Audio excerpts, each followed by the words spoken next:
จารย์ผู้ชมและมาติดตามอีกข่าวนี้ถือว่าเป็นอีกหนึ่งข่าวดีสำหรับบรรดาพ่อแม่พี่น้องชาวเมืองวังเวียงตอนนี้ก็คือทางบริษัททิพยประกันภัยได้มีการเปิดตัวขยายงานอยู่ที่วังเวียงกันแล้วบริษัททิพยประกันภัยสปป.ลาวได้เปิดตัวขยายงานที่วังเวียงแขวงเวียงจันทน์ในวันที่2 กรกฎาคม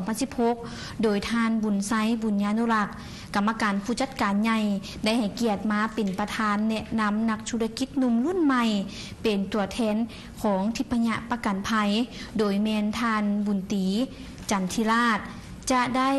ให้การบริการการประกันภัยและประกันชีวิตในวังเวียงต่อไปการอบรมในครั้งนี้ได้รับเกียรติจากวิทยากรหลายประสบการณ์จากทางประเทศไทยโดยเมนทานลงกรลอสแก้วเนาะมาให้ความรู้และได้รับการต้อนรับจากนักธุรกิจและผู้สนับสนุนในวังเวียงเป็นอย่างดี